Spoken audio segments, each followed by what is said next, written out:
अनेकताओं का जश्न मनाओ ताकि हमारी एकता और मजबूत हो। और विश्राम कोटा ज़िले में हो रहा है। 93वां दिन है और कल सुबह 6 बजे हम शुरू करेंगे और बूंदी ज़िले में रहेंगे। कल परसों हम बूंदी ज़िले में रहेंगे और 12 तारीख को सवाई माधोपुर ज़िले में महिला शक्ति पद यात्रा होगा, यानी कि उस दिन सिर्फ महिलाएं चलेंगी भारत जोड़ो यात्रा में। जैसा कि मैंने आपको पहले ही जानकारी दी है, 19 तारीख को अलवर में एक विशाल रैली होगा, आप सब आमंत्रित हैं। और 18 तारीख को राहुल जी का प्रेस कॉन्फ्रेंस होगा अलवर के पास। आपके एग्जैक्ट लोकेशन, आप उस जानकारी आपको मैं 1-2 दिन में दिलवा दूंगा, पर 18 तारीख 1 बजे को अलवर के पास प्रेस कॉन्फ्रेंस होगा।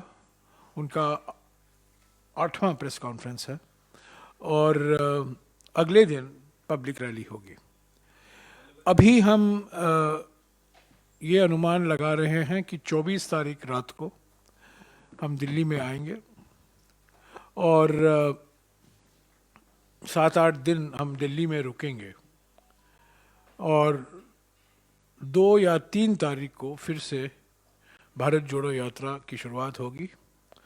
उत्तर प्रदेश, हरियाणा, पंजाब, जम्मू और कश्मीर। ये 7-8 दिन इसलिए आवश्यक हो गया है क्योंकि हमारे जो 60 कंटेनर हैं उनकी रख रखाव होने की ज़रूरत है। मेंटेनेंस नहीं हुआ है पिछले 90 दिनों में और 1-2 और कंटेनर की ज़रूरत पड़ेगी। और जैसा कि आप जानते हैं, हम अभी विंटर के मौसम में हैं और कंटेनर में कुछ हमें व्यवस्था करनी पड़ेगी क्योंकि हम ऐसे इलाके में जाएंगे जहां तापमान 3 डिग्री, 4 डिग्री, 5 डिग्री रहेगा, तो समय लगेगा। नोएडा में इसका रख रखाव होगा, मेंटेनेंस होगा, जो कुछ काम करना है। मेरे मिसाल के तौर से कल मेरे पलंग वो टूट गया और मेरे कंटेनर में नल भी काम नहीं कर रहे थे। सो हर एक कंटेनर में ऐसी समस्याएं हैं, तो हमने सोचा एक साथ ही सभी कंटेनरों का मेंटेनेंस हो।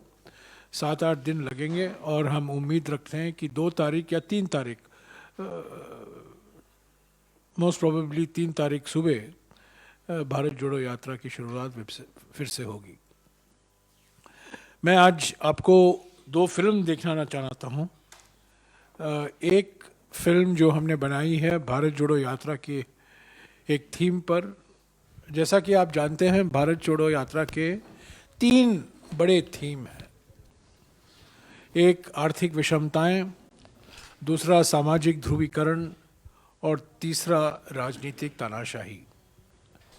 ऐसा तो देखा जाए एक रनिंग थीम है भारत जोड़ो यात्रा का पिछले 91-92 दिनों से। ये रहा है कि अनेकताओं का जश्न मनाओ ताकि हमारी एकता और मजबूत हो। यही विचारधारा प्रचार कर रहे हैं कि जब हम अनेकताओं को दबाएंगे, एकता कमज़ोर होगी। आज भी बात हुई हमारे विपक्ष के नेताओं के बीच में, कल भी बात हुई थी और 3-4 बड़े मुद्दे गिनाए थे। मैंने आपको पहले ही कहा है, सीमा पर जो चुनौतियां हैं उसके ऊपर हम बहस चाहते हैं। जो आर्थिक स्थिति है आज, बेरोज़गारी, महंगाई, जीएसटी, सभी को लेकर एक लंबा बहस हो।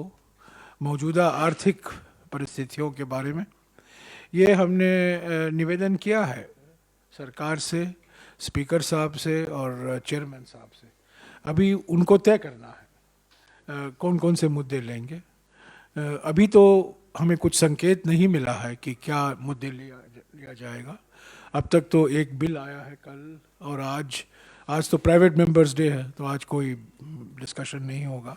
सोमवार को भी इस बिल पर चर्चा चलेगी, पर अगले हफ्ते हम उम्मीद रखते हैं कि जो मुद्दे विपक्ष की ओर से हमने पेश किया है, जिसमें आर्थिक परिस्थिति, मौजूदा आर्थिक परिस्थिति एक बहुत बड़ा मुद्दा है और सभी पार्टियों ने उसका समर्थन दिया है, हम उम्मीद करते हैं कि लोकसभा में और राज्यसभा में उस पर एक बहस हो। इसके अलावा आज सुबह हमारे कांग्रेस अध्यक्ष और नेता प्रतिपक्ष राज्यसभा में मल्लिकार्जुन खड़गे जी ने मांग की गृह मंत्री से, जो multi state cooperative amendment bill जो लिस्ट हुआ था बहस के लिए और पारित करने के लिए, वो मांग की गई कि वो एक स्टैंडिंग कमेटी को भेजा जाए, क्योंकि एक बहुत महत्वपूर्ण विषय है। कई राज्यों के अलग अलग विचार हैं इस पर, और कुछ स्थायी समिति में विचार होने के बिना पार्लियामेंट को लाना और पार्लियामेंट को तत्काल इसे पारित करना अच्छा नहीं होगा। और मैं समझता हूँ सरकार हमारे खड़गे जी की मान ली है और ये बिल स्टैंडिंग कमेटी को भेजा जाएगा।